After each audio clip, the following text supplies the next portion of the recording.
Well, welcome, Matt. My name's Kristie. Thank you so much for joining me today. I use the podcast to educate others. I have listeners that range in age from, gosh, I've had someone reach out to me that was 7 all the way through adult. So it's really just to show people different professions. I specifically wanted to reach out to you and have you on the podcast because I am First of all, my dad's in construction or was in construction. He's retired now, but he was in shotcrete specifically. And so him and I have been talking shop a lot lately. I have a little bit of a background in agriculture. And so now we're kind of meshing the two. And I stumbled upon hempcrete a couple of years back, probably this last year, about a year ago. And him and I have kind of been talking about it. So I stumbled upon your Instagram and some of your guys' videos and stuff. And I wanted to have you as a guest just to educate us on what hempcrete is, how you came upon this subject, and how you ended up with your current company. So if you want to give us a little bit of background first about what your company is called and where you're located, and then we can go from there. Yeah, for sure. So my name is Matt Marino, and I'm the owner of Homeland Hempcrete. So we're based in Bismarck, North Dakota, and we've been building since 2018 is when we kind of introduced ourselves to the market, or the building industry specifically. And we started building in 2019. And so we started out with the traditional method of building with hempcrete, which it entails going to build on site and filling wall cavities essentially with the material as an infill. And so that's kind of the standard method of building with hempcrete. And so this last year we started to transition into a different application method, which is prefab design. Okay. Your prefab design. So let me back up a little bit. When you talk about hempcrete specifically, I'm new to this subject. What all is entailed as far as the parts of a hemp plant that you guys would use? Because it seems like there's a bunch of different pieces, and it seems like a lot of it can be used in the different forms of hempcrete. But if you would touch on that a little bit, just as far as the subject matter.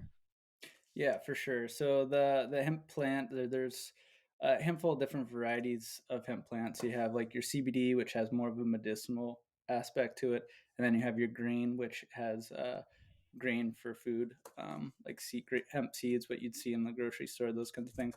And then you have your fiber variety, which is the plants that grow like 12 to 15 feet tall. Sometimes you'll see pictures of that. So what we really need for the industrial purposes, like building, for example, is we need the stalk of the plant, and so we're really focused on that green and that fiber variety because they grow tall and skinny stalks. And so once you have that stalk, you have fiber that wraps that stalk and protects the inner woody core, which is called the hurd, and that's what we're after for the um, building application. So it goes through a process where you rip off all the fiber from the stalk, and then you're left with basically what it looks like is wood chips, and that just gets refined to proper parameters for building, as far as cleanliness, size of the material, and then making sure there's no fiber or anything in it like that. And so that becomes our base material for building. And then we're just mixing it with water and then lime as our binder. And that becomes your hempcrete mix essentially that you're using for building. Is it all kind of done in-house, like cultivate your own hemp and then bring it in-house and get it shredded down into like those wood chip type fibers? Or When you think about it, it's a byproduct from a crop. You're using a piece of crop, something that we can already get value from. So it should, in theory, be a relatively cheap material to get. It's just because we have to go so far to get it at this point in time. There's limited people processing it. But when we get to that point of more localized um, processing and growing, even, that's when we'll really see prices come down quite a bit. And the cool thing with hempcrete right now, and so our prefab, the prefab that we're doing is in a controlled facility, and so we're going to have pretty locked in, predictable costs. But when you look at like the traditional cast in place method, where you're actually on site, you have your wood frame already built, and you just have people using buckets and filling the wall cavity to build those walls. There's a lot of variability in there, so that could be extremely expensive because of labor costs. But if you can make it a community effort, an organized community effort with volunteer help or people that are benefiting from the build to be involved in it, and so you therefore have free labor, which we've seen a lot, especially in this early development of the industry. Those builds become super affordable, and not only that, but you also have the community aspect of people being involved with the build and having some ownership in the process, which is really cool. And to back up a little bit, if you're doing a hempcrete installation, it sounds like installation is not, or installation's not even needed. Is that correct? Yeah, the hempcrete is your insulation. So you have just your wood frame, and then you have your hempcrete is the mass infill, insulative infill material. So it becomes your exterior wall surface, your infill that serves as your insulation, as well as your interior wall, all in one. Have you guys ever thought about, and I know you are pretty involved with the community as far as having them assist when you guys are doing build outs and things like that. Have you guys ever thought about doing anything educational for like local universities or other building type programs as far as development and just kind of getting, I feel like starting at a younger group of people? And I ask this because I know a lot of stuff with like agriculture has kind of fallen off and now it's kind of coming back. And so, has Mhm. that been something you guys have ever been approached about or thought about doing as far as from like an educational standpoint? Yeah, so we're in talks with our local community college, for that very purpose, just to start to get some younger people engaged and people that are already interested, depending on what their background is, and then we're working with a couple groups that do kind of like woodworking shops, those kinds of things. Kind of to start incorporate those kind of skills, because that's where my interest started, was just I like to build things and I also liked hemp, and so I brought the worlds together, and then you have hempcrete, and so kind of building off that. We're also in talks with a couple different technical colleges, um, around the state and outside the state for opportunities for builds, because there are some that are just interested in building in general and using students volunteer labor to do so, and so we'll hopefully be standing in there just as a guide along the process to make sure it goes well. We're also going to be participating in some trainings around the country, and so there's a bigger one coming up right now for Americhamp in Pennsylvania in the beginning of April.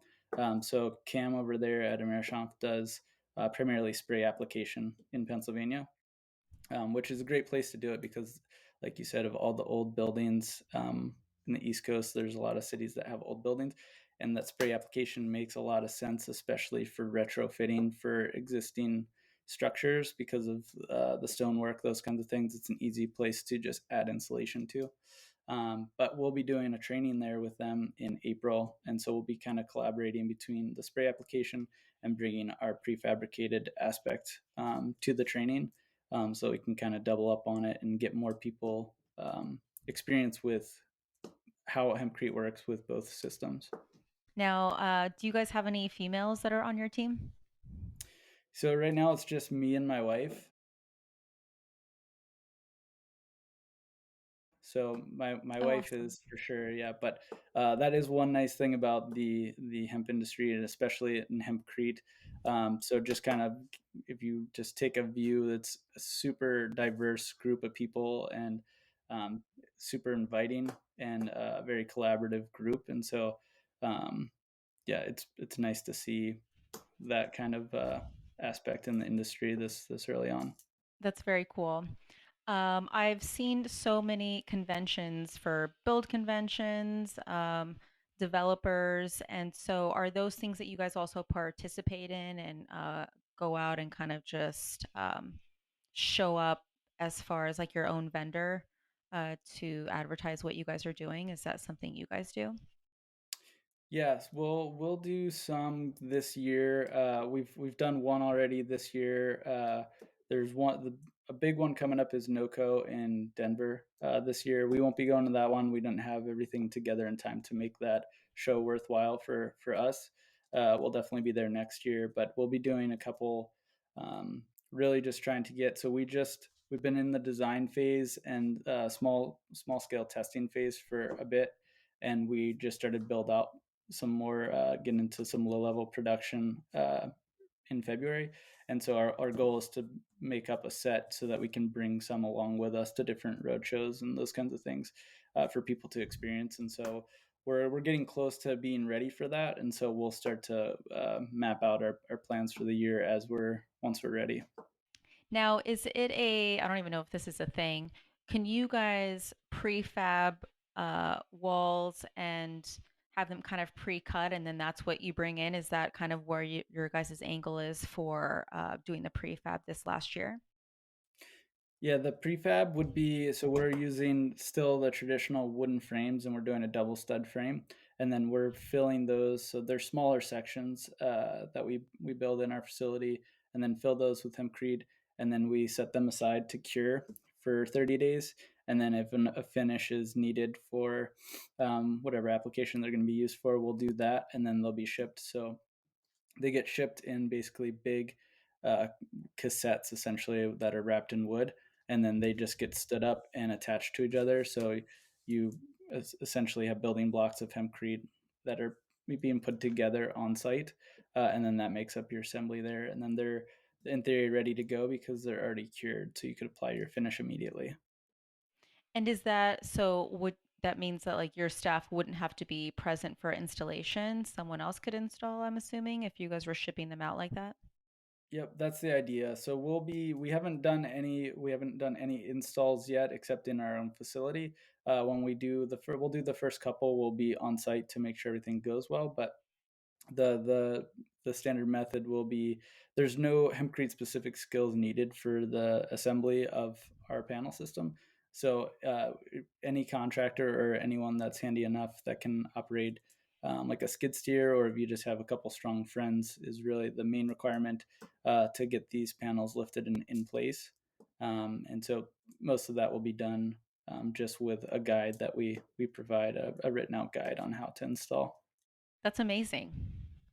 That kind of takes the installation and the labor part out of the equation to where you guys can be distributing all over. Yep, yeah, that's kind of the goal. One was so that I could stay more in my region here versus traveling all over the country, and then also a big aspect is the cure time of, if you cast in place on site, you usually have to wait at least 30 to 45 days for the material to dry out enough, because you put a lot of water in the mix initially. You have to let that dry out enough before applying any finishes, and so that wait time is eliminated as well with the prefab because it's being done in our facility. So there's a benefit there as well. Right, because the 30 days, I guess that could kind of throw a wrench in your plan if you're trying to move forward as a builder and being on site to have to wait for that Yep, time, and I protect guess. the material as well while it's curing during that time is Oh, right. not always easy. I've had many rain and snowstorms while I'm trying to protect wet hempcrete, which is not fun. So Yeah, that makes it harder. So you're right, having done a free prefab and then shipped out after it's been cured can really cut down on having any of those outliers like the snowstorm kind of affect your build. absolutely.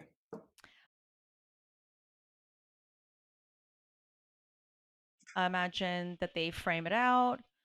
You guys install the hempcrete. What kind of treatment would go on the outside for an exterior wall? Yeah, the most traditional finish for hempcrete would be just a standard lime plaster, and that's what we recommend most of the time, because it just works well. It's a good system. Hempcrete's super adaptive to the environment. It can, depending on moisture content in the air, those kinds of things, it can kind of adapt to the environment. And lime has those same traits, and part of it is because hempcrete contains lime, and so that's where they have the synergy here. But if you didn't want to go with a lime plaster, there's still options to do like a traditional finish if you prefer that look. A lime plaster would look more like a stucco, But if you wanted to do a traditional siding or anything, the main thing is you just want to do a permeable vapor barrier, and then you would do furring strips to create an air gap so that hempcrete can still breathe, and then you can Mm. put your siding on. Okay, understood. So I guess that's probably what I've seen is something that looks more like a plaster, and then probably similar to like a plaster, could you paint over it? As long as it's a breathable paint, yeah. So we use like it's called milk paint, which is a super permeable paint, non-toxic. Really, anything that doesn't seal up the pores of the surface is what you want to utilize. So you could paint or you can dye the hempcrete or the plaster, whatever you prefer. There's a few options there. Oh, okay, so I've probably seen the ones where they're dyed because I feel like they were just kind of different shades of some earthy tones. Oh, yep. Yeah, yeah. The most common, if you want to have an exposed wall, which is really popular now because if you're going to build with hempcrete, it's pretty unique and you want to showcase that. A lot of people will throw in some natural pigments into the mix. And so, because you're naturally building from floor to ceiling, each layer is usually 4 to 6 inches thick. So, you'll do a color here, and then the next lift, you'll do a different color. And so, you get some really cool wavy patterns in there as you build. That's awesome. So people are really open to having it exposed and kind of having it on display like that. Yeah, and it'll be interesting how it shakes out with the build code with like the official rulings on that. With exterior will always have to be covered. Interior should really be plastered to protect the material. But if you want to have some kind of exposed section, or if you want to do like an interior wall and have that fully exposed, there's really no limitation on changing colors, those kinds of things to make it look appealing. And when you guys get the hemp, I know you said it's usually already broken down in that sense. Are you guys mixing there live on site as you guys install, or is it mixed and then you guys bring it in? Like I know, like with traditional concrete, they can mix it in a truck or whatnot, or depending on if they don't have that kind of build out support, they again will like mix on site. Yeah, it's a good question. So I get the question about the mixing trucks frequently, actually, because if it worked, it would make sense, so that you could mix a bunch and then just worry about filling the wall cavities or the forms to build out your walls. But the way that the binders work, the binding agent that you use with hempcrete has a pretty quick set time, um, typically, and so like the binder we use sets in like 30 minutes or so, and that's regardless if it's move in motion or not. And if it's in motion too long, it dries out quicker, and then your mix can be unsuitable for use. So you really have a kind of a small window from when it's mixed to when it's placed before it kind of wants to stay put. And so that's why it's best just to mix right on site as you're about to fill. Right. Okay. That makes sense. I guess that would be hard to do anything in a truck like that because it would your window would be so small. Yeah, I've seen some people, you can mix the water and the lime, and then have that ready to go, and then you could add the hemp hurd last minute to the mix. Okay. Um, there'd be some considerations there with evaporation, those kinds of things, depending on how long those two are mixed, but it could potentially save a little bit of time. For you guys, what's a way that you feel like you guys are contacted when people are inquiring for this type of build out? Is it usually like your website or your social media? How do they usually find you, or word of mouth, I guess, too, if they have someone else that they knew that was in that kind of build out? Yeah, so I would say it's kind of mixed, and that's another interesting thing with the US hemp building industry essentially is that a lot of people that are interested know a lot of people that are involved in the industry. So there is a lot of word of mouth, people that just see you in different forums, those kinds of things. We do get a good amount of traffic on our website, and we have some signups, those kinds of things to be connecting with me for specific aspects like the prefab or different trainings, those kinds of things. Primarily through our website and then our Instagram. Like, so how you found me is a good funnel for us to start getting engaged with people that are interested. So thank Awesome. you so much for joining me. And hopefully, again, we will get a few of the other people that I've interviewed as far as agriculture and sustainable products. We can get a group podcast going, and that way we can kind of talk shop there also. Yeah, that'd be great.